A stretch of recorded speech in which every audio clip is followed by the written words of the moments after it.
Hello guys, welcome back to my channel. It's your girl here, Anastasia, and the ones and twos, threes and fours.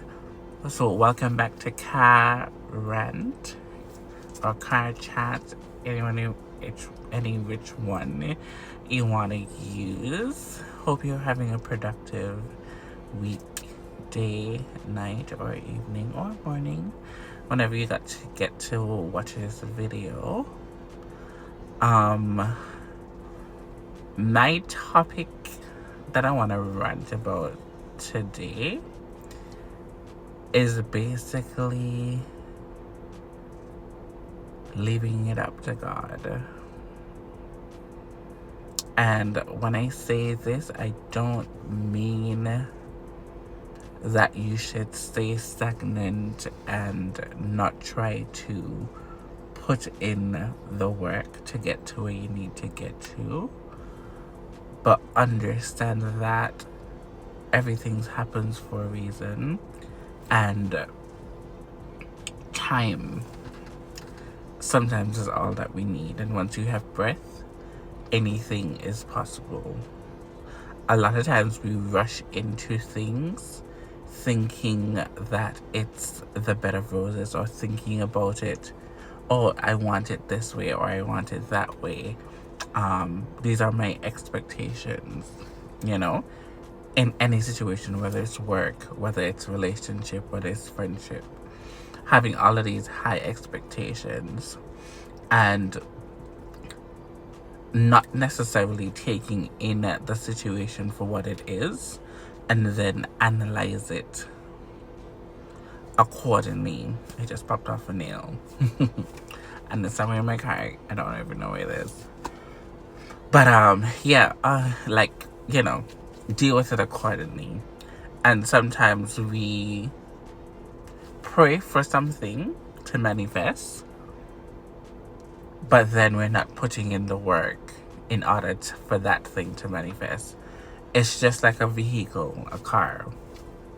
A car is pretty much like a human being in that nutshell, where if it doesn't get gas, it doesn't move. If you don't take it to the mechanic and get its regular checkup, oil change, etc., etc., it doesn't function. It doesn't function. Even the ones that are new now with they have to get charged up. If they don't charge, they don't function. So, everything needs other components. Yes, so everything needs other components for it to work or for it to function. They have this old saying that says Rome was not built in a day. And in life, we go through phases, and most of these phases makes us who we are as a person. Going through hardship, going through struggles, not having a job, struggles, everyday struggles. You go through that, and most times you become more grateful. You learn about yourself within that time, because you look back and you say, oh my God, that was a rough time in my life, but I've overcome it. I understand it, and I have moved on from it. And every situation, whether it's a loss or a gain, you can learn something from it. And that's how I tend to live my life. When things are going really, really bad, I will take a step back, analyze the situation, analyze my part in the situation, and say, okay, in this situation, I could have done this, not this, hold back on that, put in this, take out that, and just maybe the situation would have been better. Or that person or that situation should have gone another direction. And I'm firm in what I said or did in that capacity. one of my exes recently sent me a video. And basically, in that video, he's basically saying that when a man loves his woman, he wants to lead her and he wants to put her in a right direction or gear her if he find that there's flaws in her that can be changed indirectly. In a nutshell, like, we had like a very big disagreement and just like a dialogue about going to church and Christianity and all of that type of stuff. And I'm like, anyways, as I was saying, like, I'm very, very, very much knowing my church and into my church. Going to Salvation Army Church, who used to have a lot of different programs, youth groups, and choir, you name it, we have done it. So church was never an issue. It's just that when I got to Canada, Toronto specifically, the churches here do not speak to me. And then to reach the black churches, it's like you have to go, at that time, in Scarborough and stuff like that. And then I moved to Edmonton, and that was a whole different situation. And then I was just like, it was a lot. It was a lot. So our big argument became that whole situation. And looking back at the whole situation, I don't think I was wrong in the way that I dealt with certain things. And I just decided to just let bygones be bygones and let, they do what they need to do and I do what I need to do. And yeah.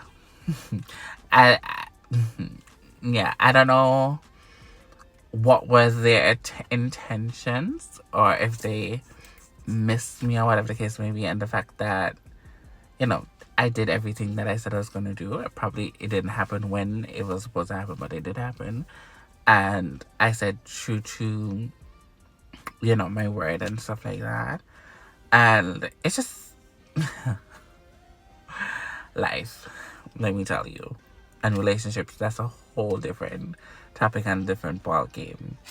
But I was saying that to say this, like, everything that happens in life, there's some lesson to be learned. Whether you're in the wrong or in the right, there's always some lessons to be learned. And for me, I don't have a lot of friends. And I like the fact that I don't have a lot of friends. There's a lot of people who have helped me along my journey. There's a lot of people who will always stick out to me because of that part of my life, or that part of my life, that segment of my life. They were present, they were there, and we had amazing times. But right now, in the space that I'm in, I'm happy and I'm contented with the friends that I do have now. So, yeah, you just have to sometimes take a breather, take a step back, analyze what's going on. My French for now. Analyze what's going on, and put in the necessary work it takes to be a better version of yourself,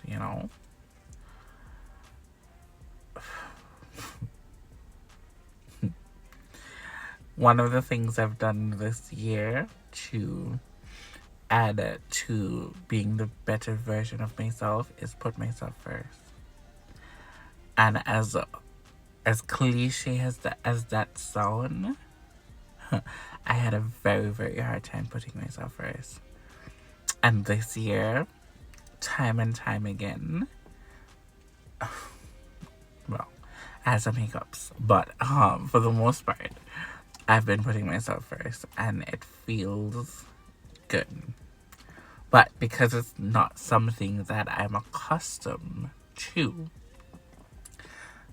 you know, it's gonna take some time for it to like really sink in and really level out and all of that good stuff. But it's good to have people that you can talk to in your circle and have one or two friends that you can honestly be open and talk about anything and discuss anything, laugh and chat and gossip if necessary about situations, you know, bouncing off ideas, etc. It is so important. It is so important. One of my dear friends, Chanel, like, we've been knowing each other for quite some time. We can send memes to each other and laugh the house down. Me and my sister and my nephew, we'll be sending voice notes back and forth, just singing like we're in a musical. Like, stuff like that brings me so much joy. And the fact that this year I got the opportunity to drive to New Jersey to see my family and to just be with them, I think that's the icing on the cake for me this year. That I got to, yeah, the fact that I got to spend time with my mom. I didn't get to be there to celebrate her 70th birthday, but I end up seeing her and spending time with my sisters, my brother. There's only one brother missing from, you know, the group of all 6 of us, but he was back in Antigua. And one nephew that was missing from like the whole photo shoot type vibe. And I think if you guys, did I post anything about the photo shoot on Instagram, on YouTube? I don't think so. But anyways, yeah, doing those type of stuff has really helped me to ground myself back again, to remember who I am and the power that was in me. The fact that I got up out of Antigua and say, okay, I'm gonna come here to compete in a show. Came here, compete, won, went back home, and then decided to come back to live when I don't even know anybody other than one of my really good friends. Like, and then I picked up from here, went to Edmonton, did just know one person. And I did it for 2 years. Now I'm back. And it's gonna almost be 2 years since I'm back. Ish. Or whatever. Well, 1 and couple months. But as I'm saying, I know I'm kind of be renting it all over the place, but it's a car rent, so whatever. But yeah, just believe in yourself and try to make the best of every situation, no matter how sucky you might think it is. Okay? I love you guys so much. Please like, share, and subscribe. Hit that bell to be notified. And until next time, remember, I beat and I beat for the gods. Bye.